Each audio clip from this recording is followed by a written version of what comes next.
Kinabukasan, off-duty si Denise, pero nag-message siya kay Iya. Dok, kumusta ka po? Pagod. Sana magpahinga ka naman. Mahirap. Kung pwede lang, ako na mag-aalaga sa inyo. Hindi agad nakasagot si Iya. Napatitig lang sa screen. Kinakabahan. Ilang minuto bago siya sumagot. Thank you. Habang lumilipas ang mga araw, mas naging masaya ang chat nila. Si Denise, palaging sweet, hindi bastos, hindi demanding, pero halatang may crush kay Iya.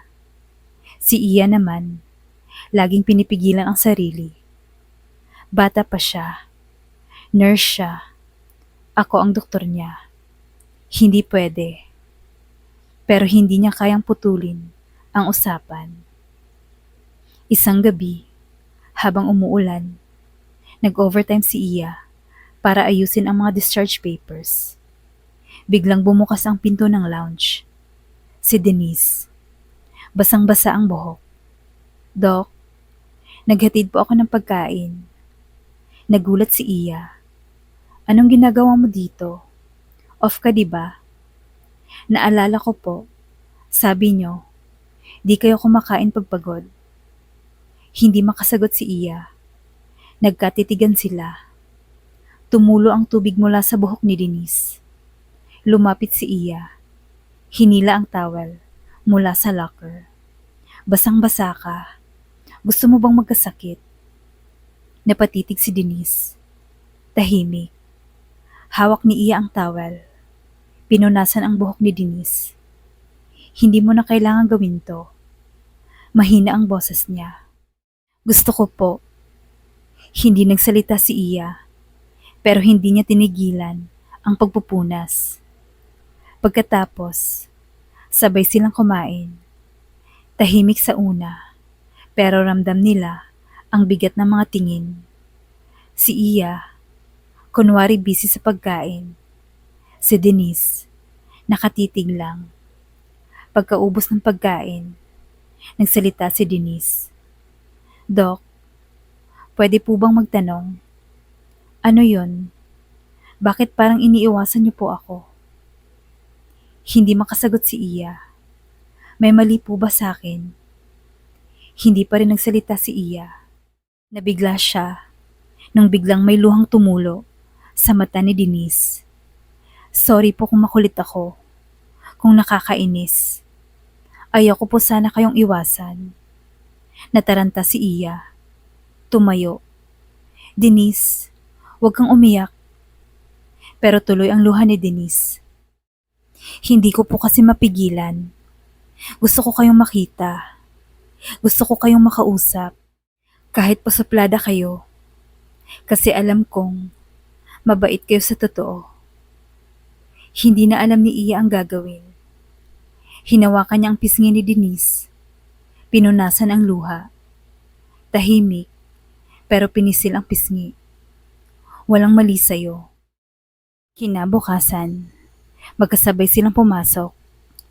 Iba na ang tinginan nila. Mas may ngiti, mas may kilig.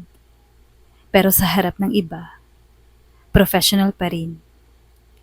Sa chat nila sa gabi, mas totoo na. Dok, miss na kita. Andito lang naman ako. Pero miss ko yung mga mata mo pag nakatitig sa akin. Natawa si Iya. Loko ka talaga. Lumipas ang buwan. Mas lumalim ang feelings nila. Pero hindi pa rin sila official. Si Iya, nagpipigil pa rin. Isang gabi, nagyaya si Denise na lumabas. Kumain sila sa labas. Nagtatawanan. Pagkatapos, naglakad pa uwi. Gabi na iyon, hinatid ni Denise si Iya sa kondo niya. Malinis ang loob, amoy scent ng lavender. Tahimik ang paligid. Ang ilaw ng lampshade lang ang nagbibigay liwanag sa sala. Magkaharap sila sa sofa. Si Denise, Hawak-hawak ang tasa ng tsaa. Si Iya naman, nakasandal. Hindi na nila pinag-uusapan ang ospital. Hindi na rin nila tinatawanan ang araw nila. Pareho silang seryoso. Pareho silang tahimik. Si Denise ang unang nagsalita. Dok, bakit parang laging may pader sa pagitan natin? Hindi agad sumagot si Iya.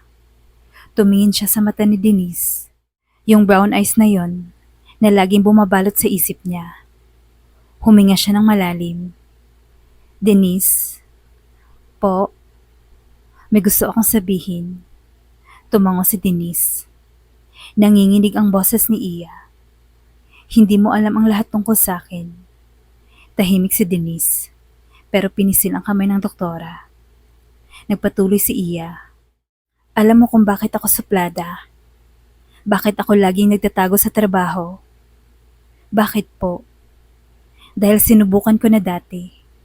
Nagmahal ako ng sobra. Binuhos ko ang lahat. Tumulo ang luha ni Iya habang nagsasalita. Pero iniwan niya ako para sa ibang babae. Sabi niya, hindi ko daw siya kayang alagaan. Wala daw akong oras. Lagi akong pagod. Lagi akong nasa duty. Hindi daw sapat. Umiling si Iya. Para bang kasalanan ko na may pasyente akong inaasikaso, na gusto kong iligtas ang buhay ng ibang tao. Napatingin siya kay Denise. Punong-puno ng sakit ang mga mata niya. Simula noon, sinabi ko na lang sa sarili ko na hindi na ako iibig kasi ayoko nang masaktan. Ayoko nang may galit kasi ginagawa ko lang ang trabaho ko. Ayoko na may nagtatampo kasi pagod ako. Si Denise, hindi na nakapagsalita. Hawak-hawak niya ang kamay ni Iya. Ramdam niyang nanginginig ito. Patuloy si Iya. Natatakot ako, Denise.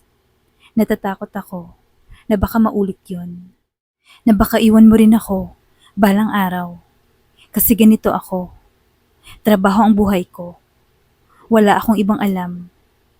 Tumulo ang luha ni Iya. Hindi niya na napigilan. Tahimik si Denise. Pero lumapit. Hinawakan ang magkabilang pisngi niya. Pinunasan ang luha. Dok, mahina ang boses ni Denise. Ayokong mawala ka. Umiling si Iya. Hindi mo ako maiintindihan. Wala ka pang experience. Baka pag naranasan mo na, pagsawaan mo rin ako. Iiwan mo rin ako. Si Denise, napakagat sa labi. Naluluha, pero hindi siya umalis. Alam ko po na wala akong karanasan sa pagmamahal. Wala po akong naging karelasyon. Wala akong alam sa mga rules, sa mga bawal, sa mga tama at mali.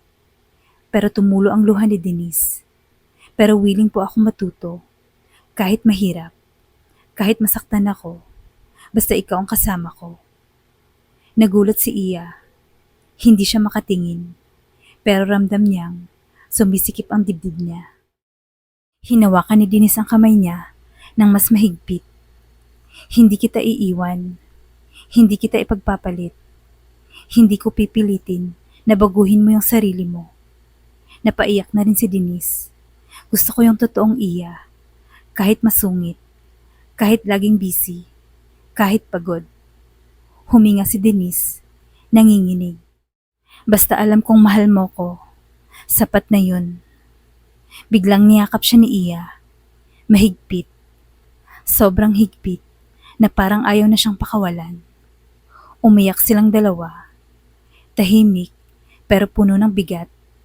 Parang pinapalaya ang sakit na tinatago ng matagal. Sa loob ng yakap na yon, naramdaman ni Iya na bumagsak ang pader na ginawa niya sa paligid niya. Yung takot, yung galit, yung sakit. Bumitaw si Iya. Tinitigan si Denise. Nakita niya ang mga mata nitong brown, basa ng luha, pero puno ng pag-asa. I'm sorry. Mahina niyang bulong. Ngumiti si Denise, Kahit may luha, okay lang. Naiintindihan ko. Hindi ako madaling mahalin. Subukan natin. Kahit mahirap, kahit matagal. Ayokong sumuko. Hindi na nakatiis si Iya. Dahan-dahan niyang hinalikan si Denise. Hindi agresibo. Dahan-dahan. Parang sinasabi ang lahat ng salitang hindi niya masabi. Niyakap siya ni Denise habang hinahalikan siya pabalik. Mainit pero maalaga. Huminto si Iya sandali. Sigurado ka ba? Tumango si Denise. Sobra. Hinaplos ni Iya ang buhok ni Denise. I won't hurt you. Ngumiti si Denise. Kahit saktan mo ko minsan, kaya ko. Kasi ikaw yung mahal ko. Umiyak ulit si Iya. Pero ngayon, ibang luha na. Hindi na luha ng sakit, kundi luha na puno ng pag-asa. At muli silang naghalikan. Mas mahaba, mas mainit. Isang gabi sa kondo ni Iya, habang sabay silang naka-off. Madilim ang kwarto. Magkatabi sila sa kama. Ang ilaw ng lampshade lang ang bukas. Tahimik, naririnig lang nila ang hininga ng isa't isa. Thank you for watching. Please don't forget to like and subscribe. Bye.